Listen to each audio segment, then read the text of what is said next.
Madame, mademoiselle, monsieur, bonsoir. Je vous retrouve avec un très grand plaisir à notre émission La pensée et les hommes de ce soir. Et je vous remercie pour votre fidélité. Alors en ce moment, on parle beaucoup du Congo, le 50e anniversaire de l'indépendance du Congo. On parle aussi beaucoup du roi des Belges qui a en quelque sorte créé le Congo, Léopold II.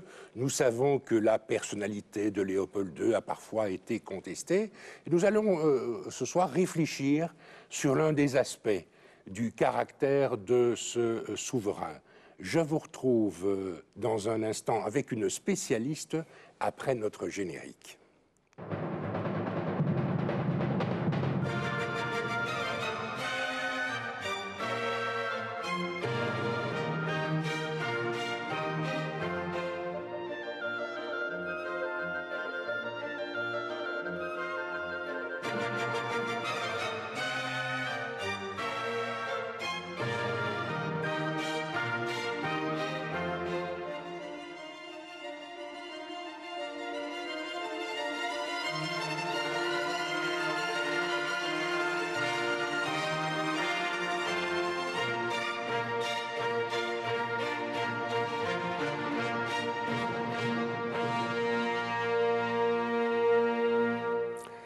Eh bien, la spécialiste que j'évoquais il y a un instant est Madame Geneviève Éléonore Tellier.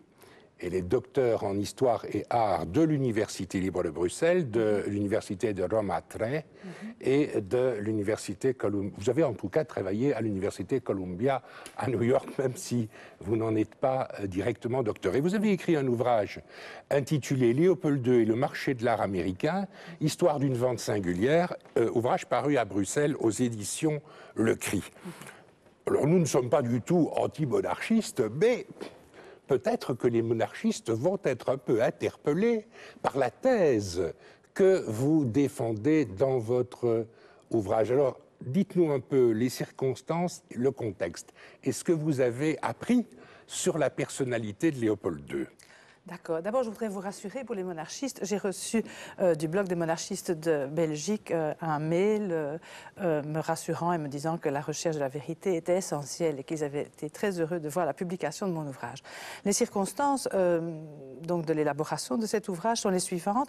J'ai obtenu sur le tard, je suis professeur dans le secondaire, une bourse pour me rendre à New York et notamment dépouiller les archives d'un marchand d'art parisien devenu new-yorkais qui s'appelle Francis Kleinberger.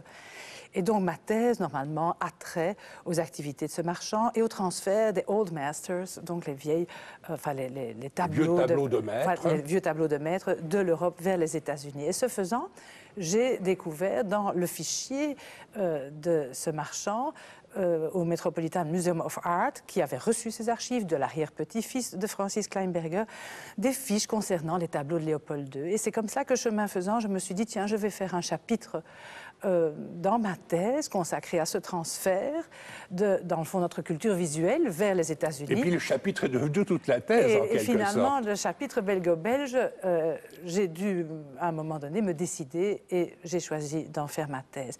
Parce que ça n'a pas été, disons, entre parenthèses, ça n'a pas été facile parce que vous avez rencontré, même dans les milieux universitaires qui sont pourtant à la recherche de la vérité, vous avez rencontré un certain nombre d'obstacles. Oui, pas du tout aux États-Unis. Ma recherche était très facile.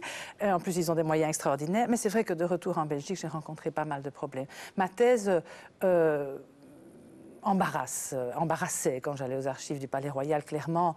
Ma thèse embarrassait. Oui, non seulement aux archives du Palais, exactement, au musée des Beaux-Arts. Alors, prenons un exemple. Il y a un tableau de Van Dyck que Léopold II possède, mais dont il possède aussi une copie.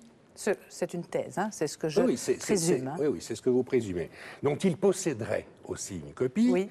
Il fait vendre par le marchand que vous évoquiez il y a un instant le tableau authentique à New York, et il vend la copie, il fait acheter Oui. la copie au musée des Beaux-Arts. Oui, je ne pense pas qu'il ait voulu au départ hein, ce doublon.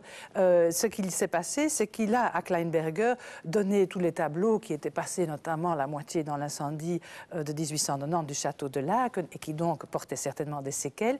Et parmi ceux-ci, on a été sans doute repêché au grenier le tableau Portrait de Duquesnoy de Van Dyck, pour lequel probablement, je pense, comme pour l'Obéma, un autre beau tableau, il a fait faire une copie. Mais tout ça étant parti à Paris, il ne s'en inquiète plus. Et c'est la population belge qui, apprenant, parce que Kleinberger fait de la publicité, que le roi a mis en vente ces tableaux, qui est complètement ému, et cela provoque un tollé dans la presse, à tel point que le roi dit « Mais écoutez, si vous voulez un tableau, je peux vous vendre les miracles de Saint-Benoît, ce sera 1 million. Hein » Et puis finalement, la population belge se dit « Non, on veut le portrait de Duquesnoy. » Mais celui-là est déjà parti. Et c'est probablement ce qui s'est passé. Cardon, qui est le collectionneur au service du roi, va sans doute dire, c'est ma thèse, au roi, bon ben écoutez, il y a la copie. Et le roi était tenté par ce geste de gagner sur les 2 tableaux. Il avait vendu le premier. Il aurait peut-être pu attendre pour pouvoir le récupérer, parce qu'il est à un moment donné chez un Allemand qui va le retourner à Kleinberger. Mais il n'a pas voulu attendre. Et cette copie s'est retrouvée au Musée royal des Beaux-Arts de Belgique, qu'on appelle à l'époque le musée de la sculpture et de la peinture. C'est étonnant quand même qu'un roi, qui est en plus de cela un homme très puissant et très riche, se défasse d'œuvres qui sont quand même majeures pour l'histoire de nos régions et de notre pays. On comprend assez mal cela. Oui, qu'un homme aussi puissant que Léopold II et aussi riche que Léopold II, mais il y a peut-être des histoires d'héritage dont vous allez nous parler dans un instant là-dessous, se défasse de ces œuvres majeures. Oui. Bon, attention, d'abord, ce ne sont pas des œuvres majeures, ce sont des grands noms, mais ce ne sont pas les perles de ces grands artistes. Et puis, il y a le contexte de la succession civile, qui le taraude depuis qu'il Il ne veut pas que ses filles héritent. Non, ça, je ne veux pas l'entendre dire, parce que justement, j'essaie, au travers de ma thèse, de dire que ce n'est pas ça qui l'intéresse. Ce qui l'intéresse, c'est leur donner ce qu'il estime devoir leur donner. 15 millions, comme lui, il a reçu de ses parents. Et le reste... Oui, pas plus, peut-être plus, mais lui, il trouve qu'il est inutile de nourrir ses gendres. Et le reste, il trouve que ça doit venir à son successeur au trône, et il faut lui donner les moyens de la splendeur et de sa fonction. Et donc, il essaye à tout prix... Successeur qui n'est pas son fils, mais son neveu. Hein. Voilà, ça aurait été peut-être moins problématique, comme lui, il a eu moins de problèmes à l'égard de son père, parce que qu'est-ce qu'il a fait? Il a eu déjà la part de sa sœur, et alors, il a demandé à son frère, qui s'appelle Philippe, de lui laisser tous les tableaux, comme ça, il entrait dans des palais ornés. Et son frère a reçu la bibliothèque.